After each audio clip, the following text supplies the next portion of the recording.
ओम श्री राधे गोविंदाय नमः।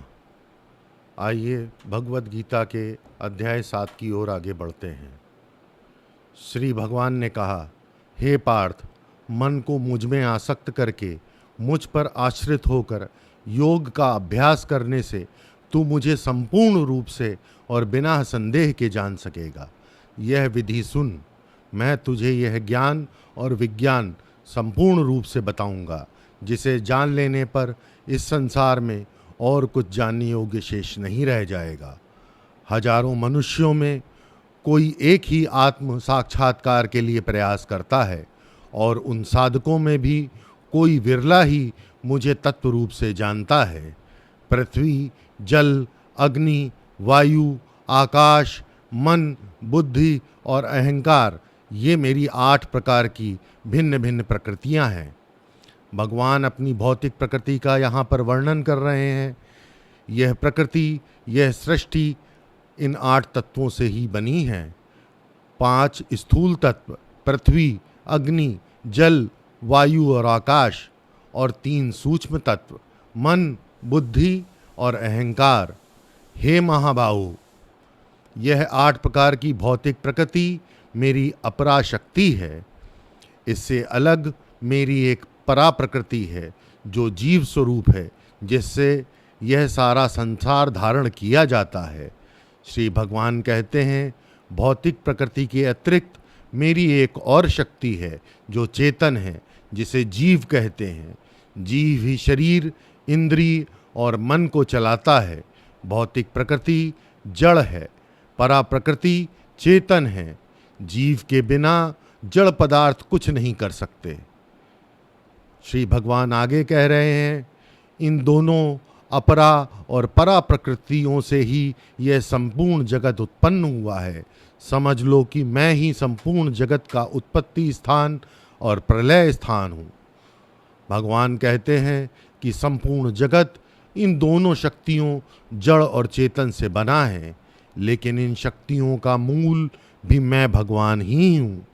वे ही शक्ति सृष्टि के आदि कारण और अंत में सब कुछ उन्हीं में मिल जाता है।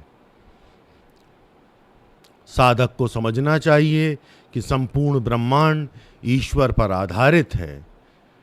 श्री भगवान आगे कहते हैं, हे धनंजय, मुझसे परे कुछ भी नहीं।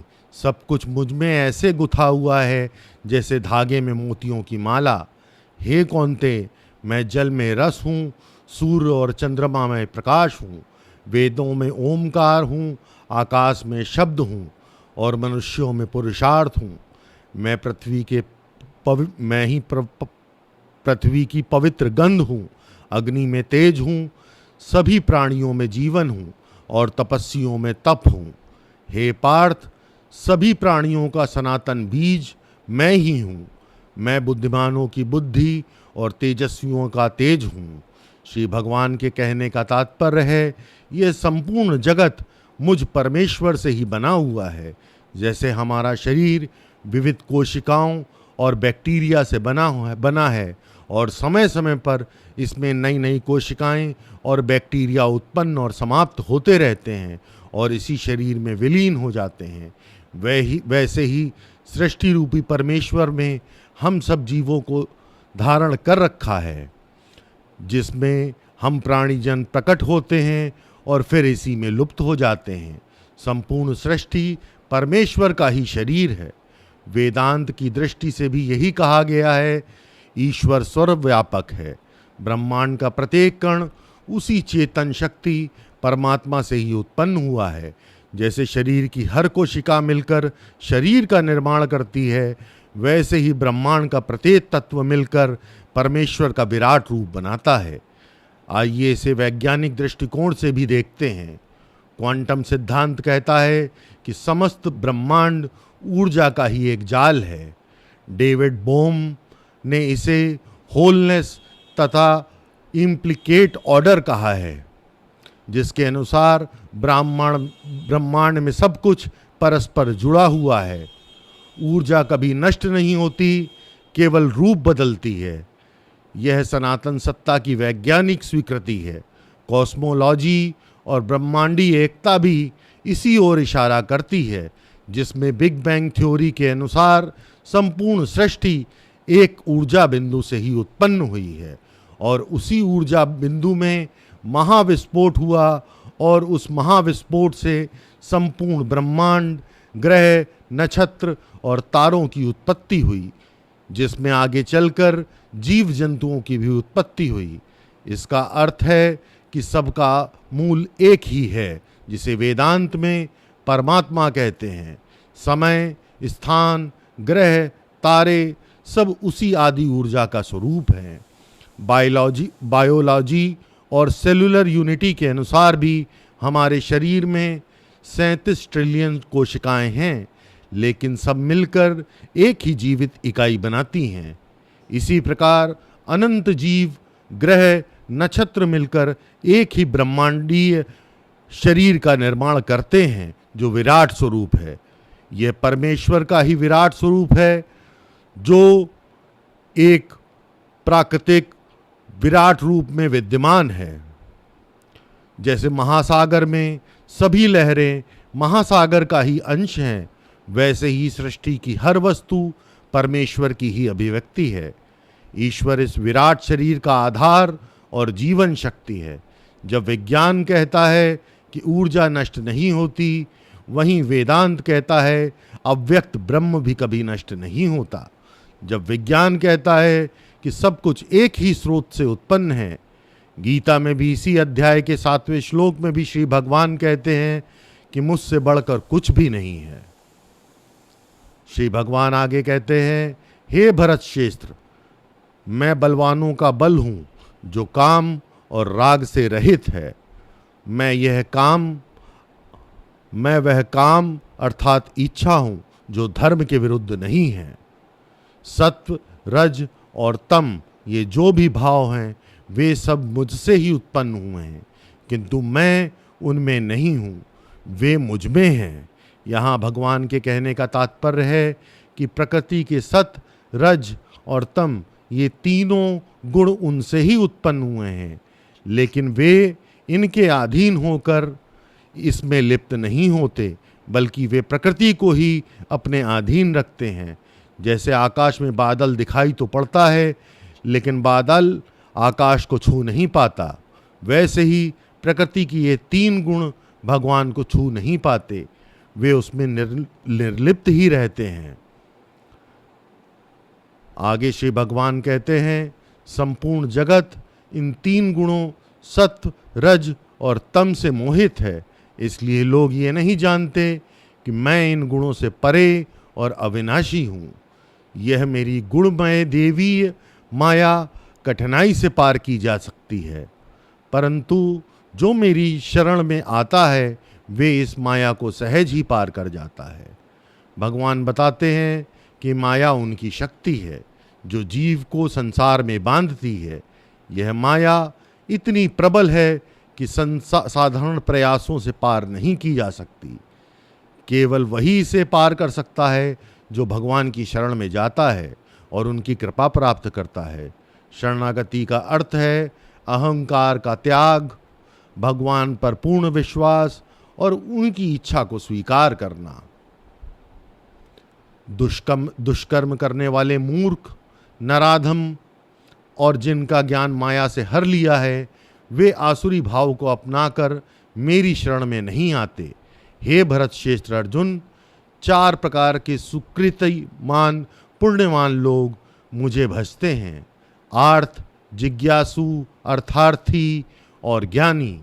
उन चारों भक्तों में ज्ञानी भक्त मुझे विशेष रूप से श्रेष्ठ लगता है, जो नित्य योग युक्त और एकनिष्ठ भक्ति करता है, क्योंकि ज्ञानी मुझे अत्यंत प्रिय है और मैं भी उसे अत्यंत प्रिय हूँ। भगवान बताते हैं कि उनकी शरण में आने वाले चार प्रकार के भक्त होते हैं। पहला आर्त, जो दुख में भगवान को पुकारता है। दूसरा जिज्ञासु, जो ईश्वर के स्वरूप को जानना चाहता है। तीसरा अर्थार्थी, जो धन, पद या सांसारिक लाभ के लिए भगवान की उपासना करता है। चौथा ज्ञानी, जो भगवान को ही परम सत्य मानकर उन्हें भजता है। ये सब भक्त उदार हैं, पर ज्ञानी तो मेरे ही समान है, क्योंकि स्थिर चित्त होकर वह मुझ में ही स्थित रहता है और मुझे ही परम गति मानता है। भगवान सभी भक्तों को उदार कहते हैं क्योंकि वे किसी न किसी रूप में उनसे जुड़े हैं, परंतु ज्ञानी को सबसे श्रेष्ठ बताते हैं क्योंकि वह भगवान को ही अपना सब कुछ मानता है। ज्ञानी के लिए न धन महत्वपूर्ण है, न भय, न इच्छाएं, केवल भगवान ही परम लक्ष्य है। ऐसा भक्त भगवान के समान पूजनीय हो जाता है। अनेक जन्मों के अंत में ज्ञानी पुरुष मुझे ही प्राप्त होता है। वह जान लेता है कि वसुदेव ही सब कुछ हैं। ऐसा महात्मा अत्यंत दुर्लभ है। जिसका ज्ञान कामनाओं द्वारा हर लिया गया है, वे लोग अपनी प्रकृति के अनुसार विविध देवताओं की शरण में जाते हैं और उसी प्रकार के नियमों को अपनाते हैं। जिनकी बुद्धि कामनाओं से ढकी हुई है, वे देवताओं की पूजा कर सांसारिक फल चाहते हैं। वे लोग अपनी प्रवृत्ति के अनुसार पूजा और पद्धति चुनते हैं, परंतु ऐसी उपासना परम ज्ञान तक नहीं पहुंच पाती। वह केवल भौतिक लाभ तक ही सीमित रहती है। जो भी भक्त जिस जिस देवता की पूजा करने की इच्छा करता है, उस भक्त की उसी देवता में अटल श्रद्धा मैं ही प्रदान करता हूँ। वह भक्त उस श्रद्धा से युक्त होकर उसी देवता की आराधना करता है और उसी देवता से अपने इच्छित भोग को प्राप्त करता है, परंतु वे भोग वस्तुतः मैं ही प्रदान करता हूँ। उन देवताओं के पूजकों का फल नश्वर होता है क्योंकि वे अल्प बुद्धि वाले हैं। देवताओं के उपासक देवताओं को प्राप्त होते हैं और मेरे भक्त मुझे प्राप्त होते हैं। देवताओं की पूजा करने वाले लोग भोग की इच्छा से प्रेरित होते हैं, इसलिए उनका फल क्षणिक होता है। और देवताओं को प्राप्त करने का अर्थ है कि स्वर्ग आदि लोकों में जाकर सीमित काल तक भोग करना और फिर पुनः जन्म मृत्यु में पड़ना, जबकि भगवान के भक्त सीधे भगवान को पाते हैं जहाँ शाश्वत सुख जन्म मरण का चक्र नहीं है। इसलिए भगवान का संदेश है, भोग की बजाय भगवान को ही प्राप्त करना जीवन का लक्ष्य होना चाहिए। अल्प बुद्धि वाले लोग मुझे व्यक्त स्वरूप को धारण करने वाला मानते हैं क्योंकि वे मेरे उस उत्तम और अविनाशी स्वरूप को नहीं जानते। श्री भगवान के कहने का तात्पर्य है, जो मुझे साधारण शरीरधारी मनुष्य के रूप में जानते हैं वे अज्ञानी हैं, क्योंकि उनका संपूर्ण स्वरूप वे नहीं जानते, जो साकार भी है और निराकार भी। उन्होंने ही संपूर्ण सृष्टि को निराकार व साकार दोनों ही रूपों में धारण किया हुआ है। मैं अपनी योग माया से ढका हुआ सबके सामने प्रकट नहीं होता, इसलिए मूढ़ लोग मुझे जन्म रहित और अविनाशी नहीं जानते। भगवान कहते हैं, अपनी दिव्य योग माया से वे साधारण लोगों की आंखों से छिपे रहते हैं, इसलिए अज्ञानी लोग भगवान को एक साधारण मनुष्य के रूप में देखते हैं और उनके जन्म मरण रहित स्वरूप को नहीं समझ पाते। केवल भक्त और ज्ञान के द्वारा ही भगवान के वास्तविक स्वरूप का अनुभव हो सकता है। हे अर्जुन, मैं सब भूतों के अतीत, वर्तमान और भविष्य को जानता हूँ, किंतु मुझे कोई नहीं जानता। श्री भगवान कहते हैं, मैं अनादि, सर्वज्ञ और सर्वशक्तिमान हूँ। सभी जीवों का भूत, वर्तमान और भविष्य मुझे ज्ञात है, क्योंकि मैं ही सब में स्थित हूँ। किंतु जीव अज्ञानवश मुझे नहीं जान पाते, क्योंकि वे अपनी माया और इच्छाओं में बंधे हुए हैं। हे अर्जुन, इच्छा और द्वेष से उत्पन्न द्वंद्व मोह द्वारा सब प्राणी उत्पत्ति के समय मोह में पड़ जाते हैं। हे परंतप, जिन पुण्यात्माओं का पाप नष्ट हो चुका है, वे द्वंद्व मोह से मुक्त होकर दृढ़ व्रत वाले होकर मेरी भक्ति करते हैं। जब जीव संसार में आता है तो उसमें इच्छा अर्थात राग और द्वेष पहले से ही संस्कार रूप में विद्यमान होते हैं। इन्हीं से द्वंद्व अर्थात सुख दुख, लाभ हानि, मान अपमान की भावना उत्पन्न होती है और जीव मोह में पड़कर भगवान को नहीं पहचान पाता। यह मोह उसे संसार के चक्र में बांध देता है।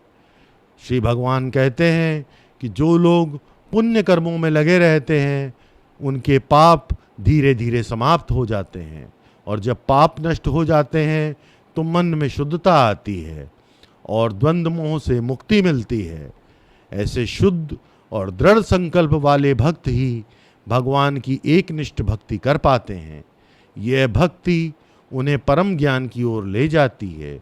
जो लोग बुढ़ापे और मरण से मुक्ति के लिए मेरा आश्रय लेकर प्रयत्न करते हैं वे ब्रह्म, आध्यात्म और संपूर्ण कर्मों को जान लेते हैं। जो भक्त भगवान का आश्रय लेकर जन्म मरण के चक्र से छूटने का प्रयास करते हैं वे भगवान को तत्व से जान जाते हैं। वे समझते हैं कि ब्रह्म क्या है, आत्मा क्या है और कर्म का सही स्वरूप क्या है। यह ज्ञान उन्हें परम मुक्ति की ओर ले जाता है। जो साधिभूत, अधिदैव, साधि यज्ञ रूप में भी मुझे जानते हैं वे मृत्यु के समय भी एकाग्र चित्त होकर मुझे ही जानते हैं। जो साधक मुझे साधिभूत अर्थात समस्त सृष्टि का आधार रूप जानते हैं और जो मुझे ही अधिदैव अर्थात समस्त देवताओं का अधिष्ठाता रूप जानते हैं और जो मुझे ही साधि यज्ञ अर्थात समस्त यज्ञों में प्राप्त होने वाला फल स्वरूप भगवान मानते हैं वे मृत्यु के समय भी मुझे स्मरण करते हुए परम गति को प्राप्त होते हैं। इसी के साथ 7वां अध्याय समाप्त होता है। ओम श्री राधे गोविंदाय नमः।